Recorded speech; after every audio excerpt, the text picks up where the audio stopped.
আমি 90s-এর এবং আমি মোফাজ্জলের শহরের বড় হওয়া একটা ছেলে, আমার বাড়ি সিরাজগঞ্জ, সবাই জানে। যখন কোনো ভাই বোনের খালাতো ফুফাতো যাই হোক বিয়ে হতো, গেট ধরার টাকা, ঈদের সময় টাকা, আমরা ছবি দেখতাম, সিনেমা হল দেখতাম। এবং যখন নাজমুল সাহেব হ্যাঁ ভাই আসিতেছে, আমরা এগুলো শুনতাম। ছবি দেখাতে ছিল একটা উৎসব।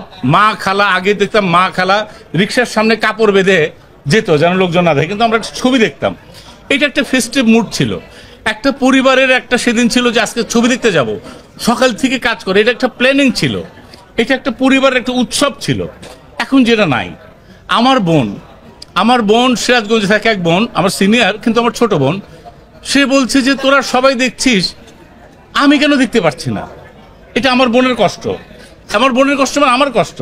সেরকম আমার সিরাজগঞ্জের মতো অনেক শহরে সিনেমা হল নাই, এটা আমার কষ্ট। আমি আপনাদের মাধ্যমে জানাতে চাই, যারা জেলা প্রশাসক আছেন বা এরকম যারা যারা এখন তো আমরা মানুষের ক্ষতি করার চেষ্টা করি ভাই, জোর করে ধরি বলে এটা ওই সময়টা আমরা ভালো কিছু করি।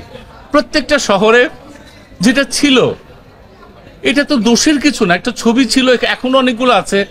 এটার জন্য জেলা প্রশাসক থেকে শুরু করে সব কিছু দরকার। আমার এডুকেশন দরকার, আমার হেলথ দরকার, আমার বিনোদনের জন্য একটা দুটো ছবিও দরকার, থিয়েটারের জন্য থিয়েটার হল দরকার। এটা সুস্থ পরিবেশ করে, সমাজটাকে সুস্থ বানায়, এটা দরকার। আপনাদের মাধ্যমে চাই এটা যেন হয়।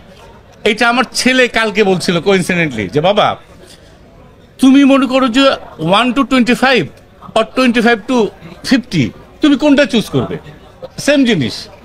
তা আমি হঠাৎ করে দেখলাম যে আমার ছেলেটা কেন জিজ্ঞেস করছে, ওর বয়স হলো 20। তখন আমি বললাম বাবা আমি 1 to 25-এর ভিতরে যাব, কারণ ওই সময়ের যে আকাঙ্ক্ষা, স্বপ্ন, শক্তি, যেটা তোমাকে মোল্ড করে অন্যভাবে নিয়ে যাবে, ওটা হচ্ছে টেক ওভারের একটা সময়। সব সময় ওই সময় মা ছিল বেঁচে, বাবা ছিল বেঁচে, ভাই ছিল বেঁচে, বোন ছিল বেঁচে, এখন অনেকেই নাই। ওই সময় টিচাররা ছিল, ওই সময় ভুল করলে আবার ঠিক করা যেত, এখন ভুল করলে এইভাবে ঠিক করা যায় না। কিন্তু আমি বিশ্বাস করি পৃথিবীর যে কোনো সময় ভুল করলে আবার ঠিক করা যায়, সেই জন্য হলো মানুষ। একমাত্র মানুষ কোনো সময় ভুল করে আবার ঠিক করতে পারে, অন্য কেউ পারে না। আল্লাহ পাক আশরাফুল মখলুকাত, আমরা আল্লাহ পাক এই সুযোগটা আমাদের দিয়েছেন।